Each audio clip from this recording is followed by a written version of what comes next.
Bonjour à tous et bienvenue dans ma première vidéo vocale. Bon, j'essaye de tenter des trucs et donc j'ai voulu faire un vocal. Voilà. Et dans cette vidéo, je vais vous donner mes conseils pour faire un bon mini-film. Donc première partie, il faut développer tous les personnages. Bon, bien sûr, vous développez plus les personnages principaux, c'est normal, mais il faut aussi faire les personnages secondaires. C'est un de mes défauts parce que je développe pas assez les personnages secondaires. Du coup, ils servent que de décor et c'est vraiment pas très bien en fait.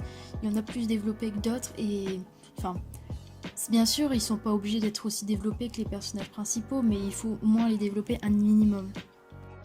Donc pour essayer de plus les développer, je peux vous donner quelques idées, comme par exemple prendre un brouillon, écrire dessus son caractère, son histoire, à quoi il va servir, tout ça. Et ça peut vraiment aider. Par exemple, des fois, vous pouvez glisser ce qui lui est arrivé, des trucs comme ça, et ça peut aider à bien développer le personnage. Alors, deuxième partie, l'histoire. Donc, bien sûr, avant de commencer son mini-film, il y a un truc très important, il faut avoir toute l'histoire en tête. Mais vraiment toute. Parce que, par exemple, dans les séries, si vous commencez votre histoire et finalement vous n'avez plus d'imagination, en fait, ça sera une série abandonnée. Et il y aura plusieurs personnes qui auront suivi tout ça et enfin, ça va être un peu dommage quoi. Donc avant de se lancer, il faut vraiment avoir toute l'histoire en tête. Après, si vous avez peur d'oublier l'histoire, vous pouvez le mettre sur brouillon. Comme ça évitera d'oublier des phrases, tout ça. Et comme ça, ça vous permettra d'approfondir votre histoire. Vous rajoutez des détails, et en fait, plus il y a de détails, mieux c'est. Ça permet d'avoir de la précision. Après, il faut que vous veilliez à ce que le spectateur de votre vidéo comprenne bien votre histoire. Et en fait, il faut que vous soyez clair dedans.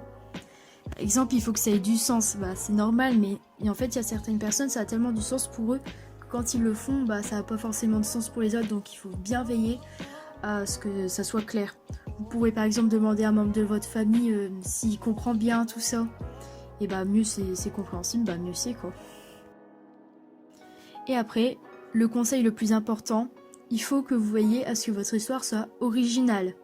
Les histoires faites 2000 fois, franchement c'est un peu embêtant quoi au bout d'un moment. Ça encombre un peu YouTube et avoir des vidéos pareilles, c'est pas intéressant quoi. Il faut que ça soit original, comme ça au moins les gens ils auront envie de regarder. Voir un truc nouveau c'est vraiment bien. Donc comme c'est original, il faut bien sûr ne avoir aucun cliché, par exemple le cliché du gay, du fake dépressif, personne n'en veut quoi. Et surtout, il faut qu'il y ait une morale à la fin. Une histoire où il y a une fille qui est triste, qui se fait harceler, qui meurt à la fin, parce qu'elle se suicide, ça a aucune morale quoi. Il faut par exemple, si par exemple vous voulez avoir le même exemple que moi, une fille qui se fait harceler, à la fin il faut qu'elle arrive à surmonter ça, par exemple qu'elle en parle, qu'elle se fasse plus harceler quoi. Là au moins il y aura une morale, mais suicide à la fin ça apporte rien quoi. Il faut que ça soit intéressant un peu. Et enfin, la toute dernière partie, la réalisation de l'histoire. Alors, maintenant je vais vous parler de la musique. Il faut que la musique corresponde à votre scène. Si vous mettez de la musique joyeuse alors que c'est une scène triste, ça va pas aller. Si c'est une scène triste, il faut que vous mettiez une musique triste. Comme ça apportera des sentiments à la personne qui regarde votre vidéo. Et il faut que ça soit vraiment bien calé au bon moment.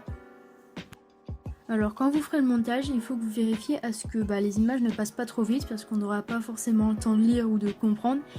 Et que ça soit pas trop lent non plus, parce que si c'est trop lent, ça va être un peu saoulant au bout d'un moment.